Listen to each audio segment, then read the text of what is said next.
Welcome back to the classes on thermodynamics.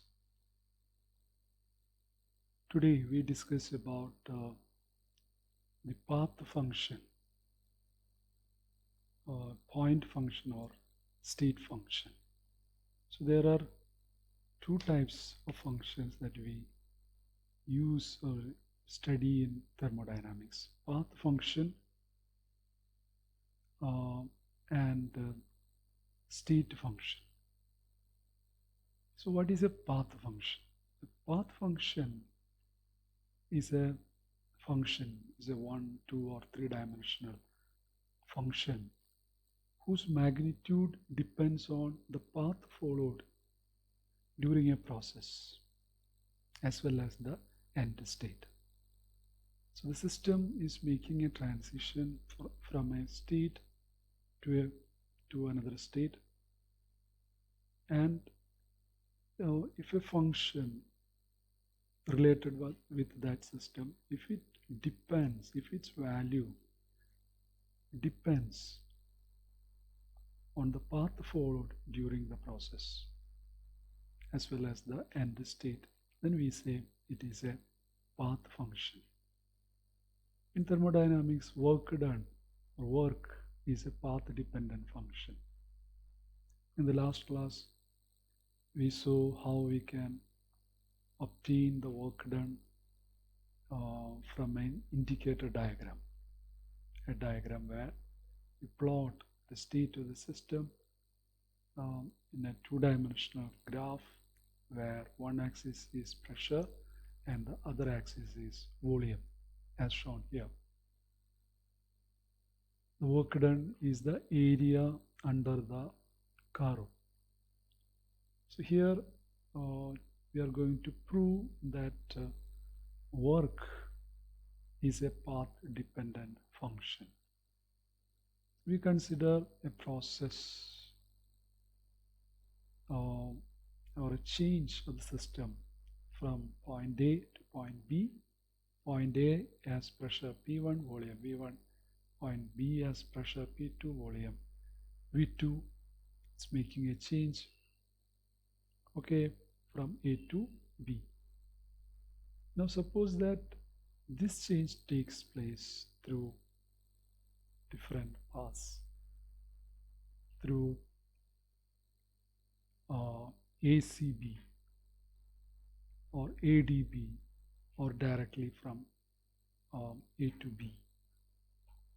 So the initial state and final states are same, but it is taking place through three different paths. Okay, ACB, AB, ADB. So in each case, we are calculating the work done. The initial and final state are same. Okay, now in the case of AB, directly from A to B, what will be the work done? That will be the area under this curve. ABFEDA. ABFEDA. That area will be the work done. Okay, and that is equal to the area of the trapezium ABFEA. So that is half of P1 plus P2. Okay, the trapezium, half of P1 plus P2. Here the pressure is P1, here the pressure is P2. So half of P1 plus P2 into V2, V2 minus V1. V2 is the length from the origin to this point F, and V1 is the length from origin to the point E. So V2 minus V1, that will give you EF. So the area, that is half of P1 plus P2 into V2 minus V1. So this is the work done. Now what is the work done in ADB? Suppose you are moving through this path, A to D, D to B, ADB. Here for this A to D, no work is done because there is no change in volume. This transition from A to D is taking place at constant volume. So there is no work done, or the work done is zero from A to D, and from D to B the work done will be the area dBFE, dBFE, and we know that will be equal to P2 into V2 minus V1. Okay, the area of this rectangle P2, this height and this length or this width is V2 minus V1. Okay, so we calculate the work done. We see this work done W2 is different from W1. Then we calculate the work done in the case of ACB, the path ACB. Okay, again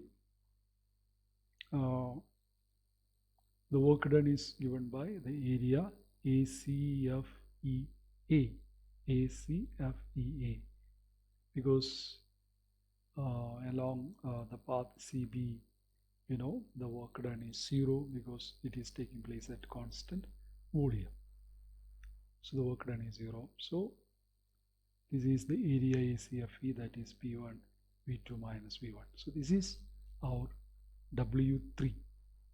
Okay, this is W3. So we have calculated the work done for 3 paths for the same change of states, and we see the work dones are different. So this shows the work done is a path dependent function, or it depends on the path. So the work depends not only on the initial and final state, it depends on initial and final state, but also the intermediate states, namely the path of integration. Okay, it depends on the path. So work is a path function. Another example for path function is heat. The heat energy or heat, that is a path function. Okay, so that's the concept of path function. Now there is another type of function which is called point function or state function. A point function or state function, it is a property that depends only on the current state of the system and does not depend on the way in which the system acquired that state. Okay, so for each state it will have a definite value. It does not depend upon the path taken. Okay, it's independent of the path. So its value depends only on the current state of the system and not on the way in which that state was acquired, or how the system reached or arrived at that state. So it is independent of the path. Examples: internal energy, entropy, enthalpy. These are all examples for point or state functions which do not depend on the path. Now let's look at the internal energy. We are going to see the first law in thermodynamics.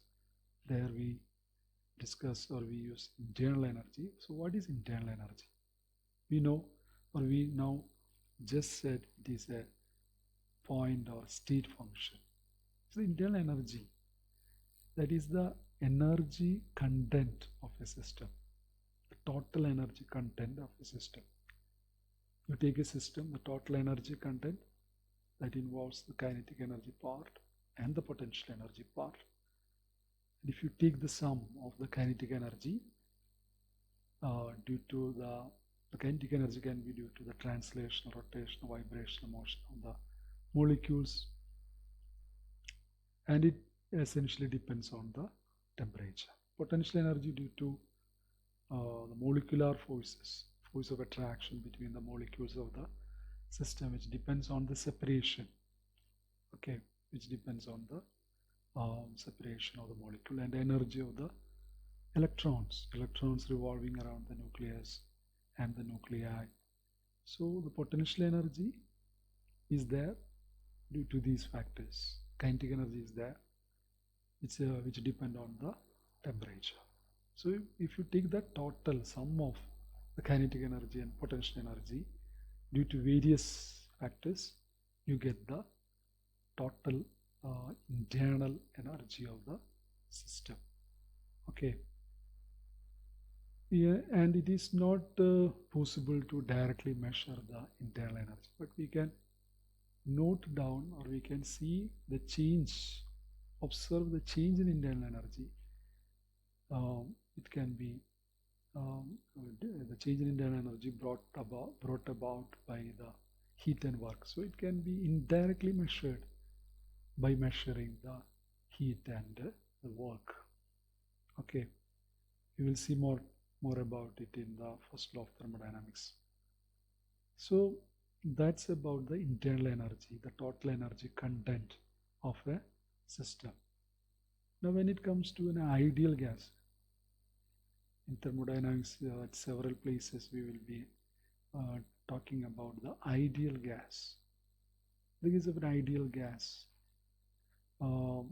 there is no potential energy, there is no force of interaction between the molecules. Potential energy is not there, so only kinetic energy.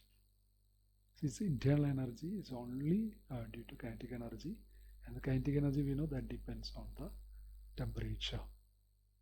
Then internal energy of real gas, it depends on the volume and the temperature, because in the case of real gas there will be potential energy as well, and the potential energy that actually depends on the separation of the molecules, and it actually depends on the volume. More volume, molecules have more space, so there can be more separation. Less volume, molecules will be confined in a very narrow region, so their interaction will be more. Okay, so it depends on the volume, the potential energy that depends on the volume. So internal energy of real gas depends on volume and the temperature. The first law of thermodynamics we see now, the law of conservation of energy. Actually, the first law of thermodynamics is basically, fundamentally, it is law of conservation of energy. Its statement goes like this: when a certain amount of heat is supplied to a system, okay, suppose we are supplying a certain amount of heat Q to a system, which does the system does external work in passing from state 1 to state 2. Okay, we are supplying a certain amount of heat Q, and the system does work, and it changes from state 1 to state 2. Then the amount of heat is equal to the amount of heat now that we have given is equal to what? The sum of the increase in internal energy of the system and the external work W by the system. Okay, so Q is equal to U2 minus U1 plus W. Here Q is the heat supplied, W is the work done by the system, U2 minus U1 is the change in internal energy. Okay, now for a very small change in the state of the system, we can have this equation as well. Delta Q, that is a small amount of energy supplied, heat energy. Du is the small change in energy. Delta W is the small amount of work done by the system. Okay, here we are using delta for Q and W, but du for energy, because energy is a state function. Okay, the state function. For state function, we can use exact differential du, but here exact differentials cannot be used. They are not perfect differentials because they are path dependent functions. Okay, and here the sign convention is there. Okay, a quantity can be positive or negative. Q is positive if the amount of heat Q or delta Q is taken as positive if the heat is supplied to the system, and it is negative if heat is removed, it's taken from the system. Okay, so we have to give proper signs to the Q, W. It is positive, delta Q or Q is positive if heat is applied to the system, and it is negative if it is removed from it. W or delta U is positive, delta W, work done, is positive, and external work is done by the system in expansion, the system expanding, so work is done by the system. Negative if the work is done on it. If you are compressing the system, work is done on it and it is given negative sign. So we are giving sign according to this. If heat is supplied, we put positive sign. If it is taken, negative sign. Similarly, when work is done by the system, W is positive. Work is done on the system, compression, W is negative, or delta W is negative. Once the sign of delta Q and delta W are fixed, okay, we fix the sign of heat supplied and work done, then automatically that fixes the sign of the change in internal energy, U2 minus U1. Then the U2 minus U1, that will be positive. If it is positive, if we apply proper sign to Q and W and obtain U, and if its sign is positive, U2 minus U1 is positive, that means there is an increase in the internal energy. And if it is negative, U2 minus U1 is negative, that means there is a decrease in the internal energy. So when we do problems using the first law of thermodynamics, we have to take care of the sign. We have to apply proper sign to Q and W. Now we told the first law of thermodynamics is simply the law of conservation of energy. Okay, law of conservation of energy. And there are certain limitations of the first law. The limitations are the law does not specify the condition under which a system can use its heat energy to produce a supply of mechanical work. Okay, it does not specify. It says the law does not say under what condition a system can use its energy to produce a supply of mechanical work. Mechanical work can be done by the system, under what condition it happens. Also, it does not say how much of heat energy can be converted into work. It does not say how much of heat energy can be converted into work. How much will be converted into work? It does not give any idea about it.